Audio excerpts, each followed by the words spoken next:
vez, meus irmãos e irmãs, então celebramos hoje São Lucas Evangelista.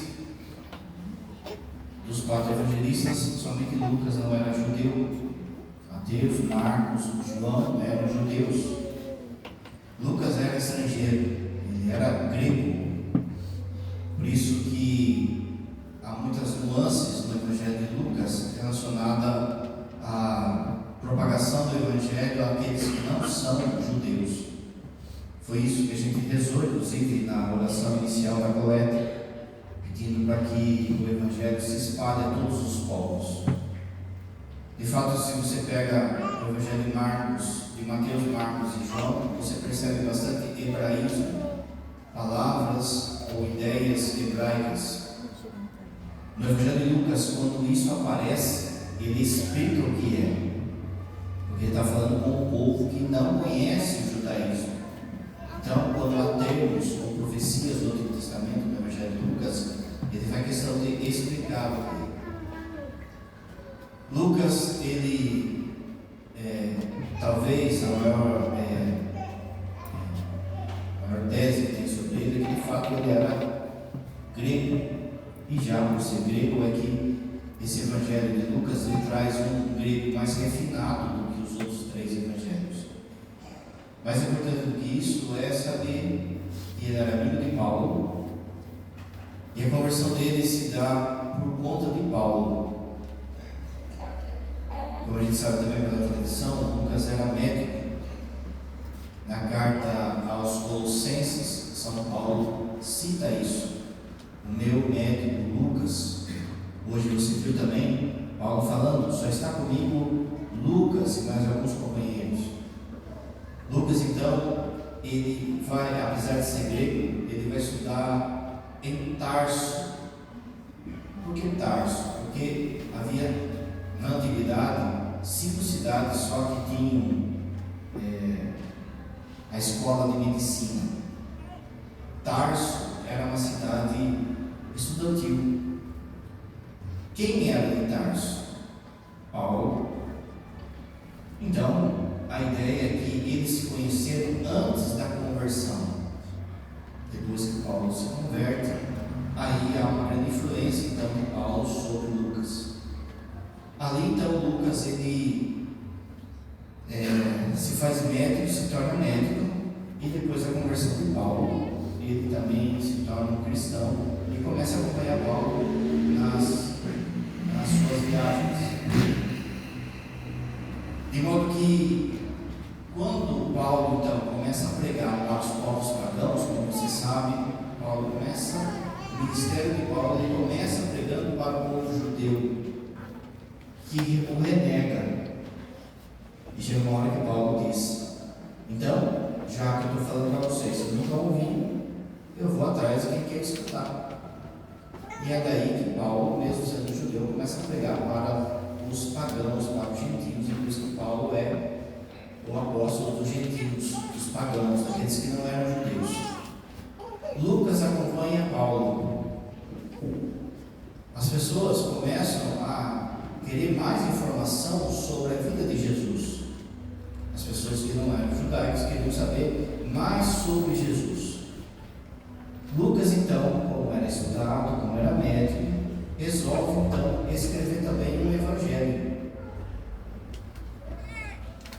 Esse evangelho ele dedica, aliás, ele escreve o evangelho e o evangelho da igreja, que é os Atos Apóstolos, que é o evangelho do Espírito Santo. Esses 2 livros foram Lucas que escreveu. Ele dedica esses 2 livros a uma pessoa chamada Teófilo. Só que a gente não sabe se Teófilo é o nome de uma pessoa ou é um símbolo para todos nós. A princípio, as 2 coisas, são as 2 coisas. Teófilo, a palavra, significa amigo de Deus. Então, ele está escrevendo esses 2 livros para todos aqueles que são amigos de Deus. Esse Teófilo talvez seja alguém que bancou o que Lucas vai fazer para o Padre explicar. Também tenha sido uma pessoa que existiu e que custeou o fato de Lucas escreveu o Evangelho aos Apóstolos. Como então ele era estudado, e havia muita coisa em dúvida sobre aquilo que Jesus fez e falou, havia muita coisa, né? Muita coisa. Você lembra no final do Evangelho de João que é dito que se juntassem todos os livros do mundo, não dava tudo aquilo que Jesus fez e falou. Lucas, então, ele faz uma pesquisa no campo, ele mesmo coloca no livro do Evangelho, a abertura do Evangelho. Depois de muito tentar escrever as coisas que aconteceram conosco, agora, por parte de Deus, resolvi eu também, ó Teófilo, fazer uma pesquisa para escrever tudo aquilo que aconteceu. Lucas, então, como era inteligente, como tinha estudo, como sabia o grego, ele vai fazer uma pesquisa profunda sobre Jesus. De novo, por isso que o padre disse, esse Teófilo, então, talvez seja aquele que custeou essa pesquisa. Ele vai, então, atrás dos apóstolos que estavam vivos, vai anotando as coisas que Jesus fez e falou, e vai atrás da Virgem Maria, que ainda estava aqui na terra. Se você reparou, na primeira leitura foi falado da cidade de Éfeso. Éfeso foi a cidade que Maria foi com São João morar. Era uma cidade grega, então era tudo facilitado para que Lucas fosse até lá. É por isso que o Evangelho de Lucas, junto com o Evangelho de Mateus, o capítulo 1 e 2 do Evangelho de Mateus e o capítulo 1 e 2 do Evangelho de Lucas, são 4 capítulos, né? 1 e 2 de Mateus, 1 e 2 de Lucas. Se você juntar esses 4 capítulos, dá aquilo que a gente chama de Evangelho da Infância. Em Mateus, como ele é judeu, a visão, o olhar está mais a partir de José. Genealogia, o sonho, prometido de casamento, a fuga, está tudo lá. E vira e mexe, Mateus ainda coloca para que se cumprisse a profecia. Só que em Lucas, o ponto é a Virgem Maria. É só em Lucas que tem a anunciação a João Batista. É só em Lucas que tem a anunciação à Virgem Maria. É só em Lucas que tem a perda enquanto menino Jesus no templo. Por que esses detalhes estão lá? Magnífica, benedictus. Por que esses detalhes estão lá? Porque ele perguntou para ela. E ele escutou da boca dela e colocou. Então, para ele escrever isso, com certeza ele ficou um tempo com a Virgem Maria. E aquilo produziu nele uma profunda devoção à Virgem Maria, que impactou tanto o coração dele, que para nós, a nossa igreja, a primeira pessoa que pintou um quadro da Virgem Maria foi Lucas. A segunda coisa que tem no Evangelho de Lucas é que ele é profundo, é um evangelho cheio de detalhes. E como ele era médico, ele colocava esses detalhes. E, por exemplo, Jesus sua sangue, Jesus adivinha os pensamentos das pessoas, quando Jesus está sofrendo, ou quando ele vê a desobediência das pessoas, dos fariseus, ele coloca detalhes íntimos do coração de Jesus.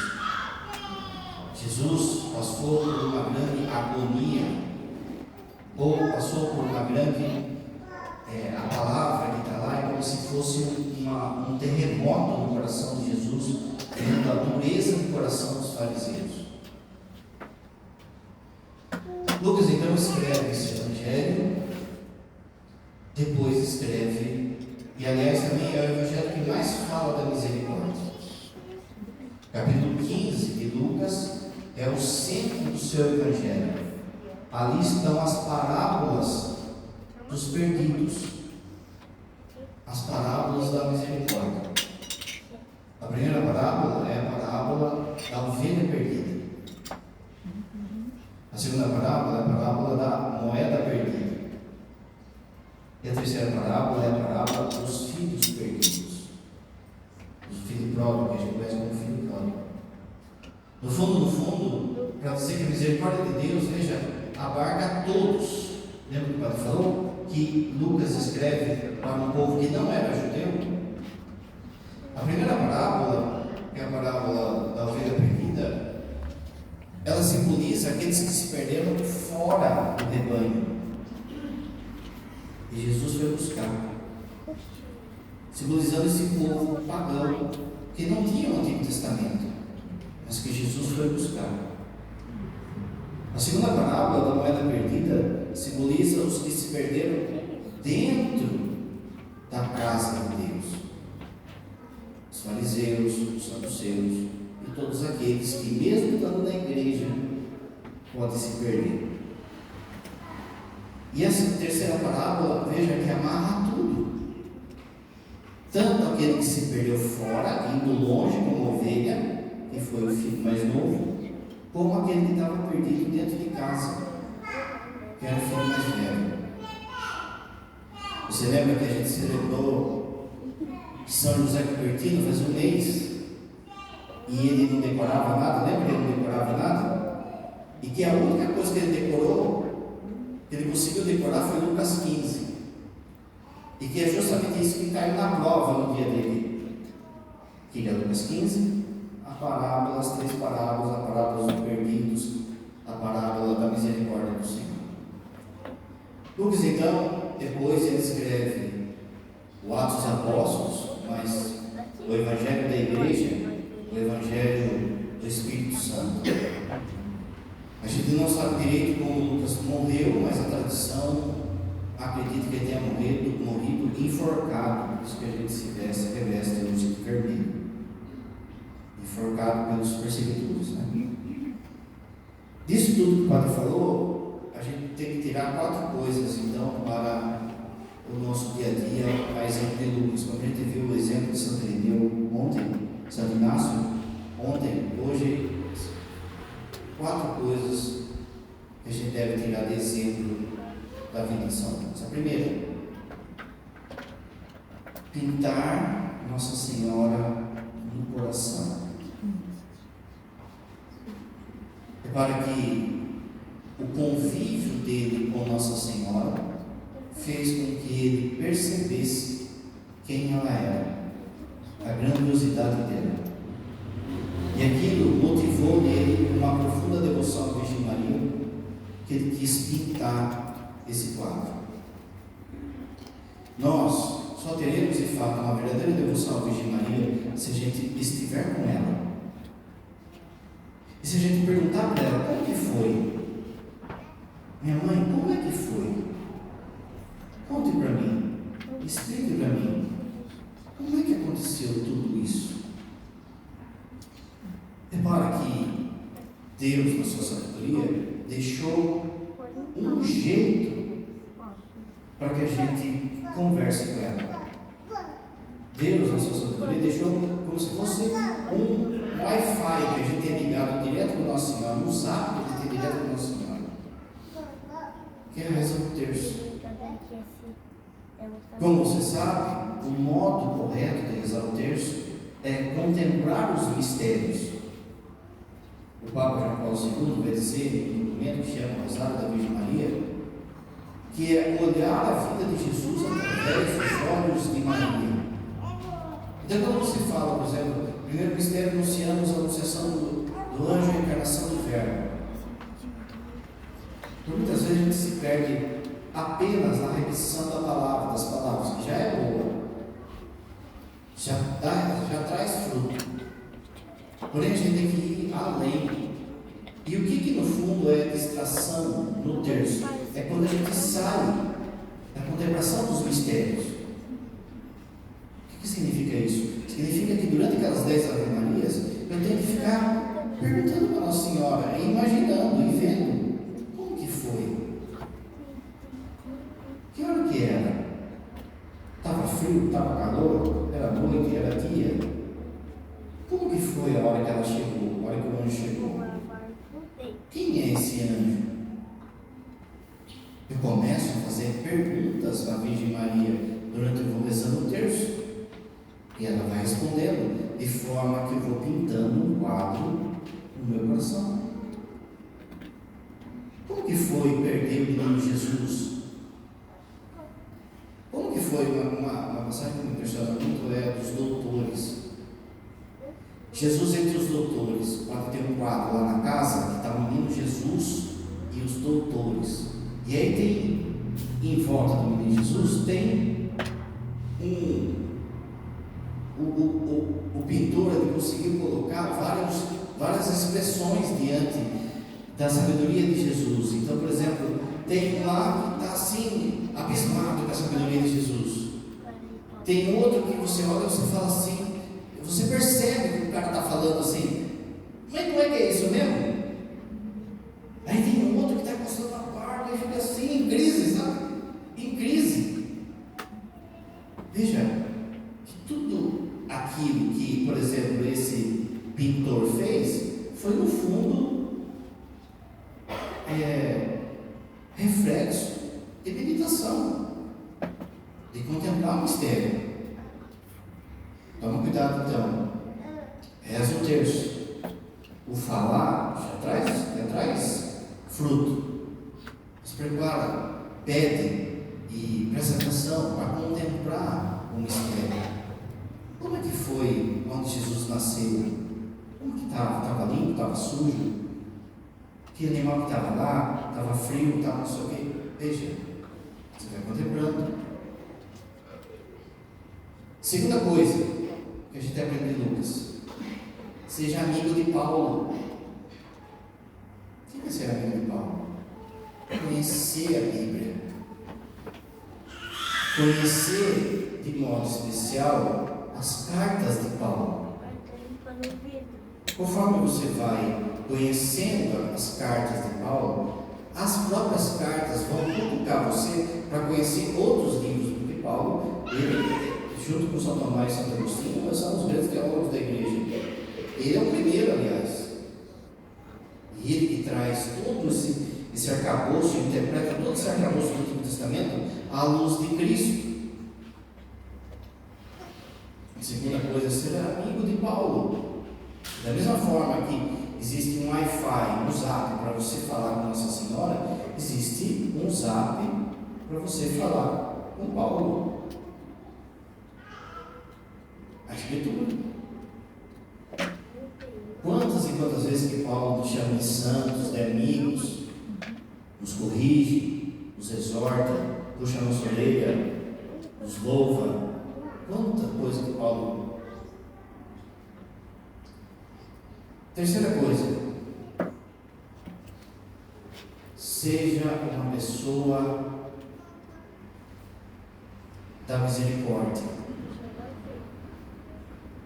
Para isso, as pessoas têm que encontrar misericórdia em mim, não é? As pessoas devem encontrar em mim misericórdia. O Papa Bento vai dizer que cada santo é como se fosse uma folha do Evangelho. Ninguém consegue refletir todo o Evangelho, mas cada santo traz uma particularidade de uma página do Evangelho. Então aí você vê, por exemplo, o São Francisco, que ama a Deus e cuida dos pobres. Você vai ver um Dom Bosco que cuida das crianças. Cada santo reflete uma página do Evangelho. O que Deus pede para nós é que a gente escreva também um Evangelho para a nossa vida. Um Evangelho que as pessoas encontrem misericórdia. Às vezes a gente fica brigando e discutindo com as pessoas no Facebook, no trabalho, querendo, é lógico que é um zelo, é um amor, querendo que as pessoas entendam o Evangelho e se convertam. Mas na nossa bobeira, às vezes a gente acha que a pessoa ela vai abrir o catecismo, decorar aquilo e pronto. O Papa Bento, ele vai dizer num documento chamado Deus é Amor, que antes de tudo cristianismo é encontro com uma pessoa, a pessoa de Jesus. Depois vem doutrina, catecismo, Bíblia, liturgia. A gente quer começar ao contrário. A gente quer começar fazendo com que as pessoas decorem regras. Essas pessoas não vão abrir o Concílio Vaticano II. As pessoas não vão abrir a Suma Teológica. As pessoas querem encontrar em nós o Evangelho da Misericórdia. Encontrando em nós o Evangelho da Misericórdia, aí elas vão pulando do catecismo, para a doutrina, para a Suma Teológica, para o que for. Seja um Evangelho ambulante da misericórdia. Leve misericórdia às pessoas. Que as pessoas não encontrem em nós rigorismo. Isso não quer dizer que a gente não tenha que ser firme em certas situações ou deixar de lado todas as coisas. Mas repara, meu povo, antes de tudo, a gente tem que ser um facilitador para que a pessoa encontre Jesus. E Lucas aprendeu isso com Paulo. Quando falou, eram amigos. A hora que um se converte, o outro vai lá e converteu o outro. Quantos amigos nossos que às vezes estão esperando que a gente seja o Evangelho da Misericórdia? A única coisa para a gente aprender com Lucas é aprender a ser médico, a curar as pessoas. Não é à toa que no grego a palavra salvar e curar são as mesmas. A gente olha e vê que o povo está doente, a sua família está doente. Quem é que vai curar essas pessoas? Quem é que vai levar uma palavra de esperança a essas pessoas? Quem é que vai tirar essas pessoas do lodo que elas se encontram, das lepras que ela carrega? No Evangelho de hoje foi falado: curai as pessoas, expulsai os demônios. Agora aqui não como exorcismo, como o padre já explicou, somente o padre exorcista que pode de fato fazer o rito do exorcismo. Mas você é capaz de expulsar o demônio da sua vida e da vida das pessoas na medida que você se santifica. O padre já disse, o exorcismo ele pode acontecer de duas formas. Primeiro, quando o padre recebe essa delegação de Cristo, ou a sua santidade, porque o demônio não aguenta ficar perto de quem é santo. De forma que a nós foi dada a capacidade de salvar as pessoas, de curar as pessoas, de exorcizar as pessoas. O mundo de hoje facilitou e colocou na nossa cabeça que a gente tem que se fazer de coitado. Isso faz com que a gente, de modo egoísta, fique olhando só para a nossa dor.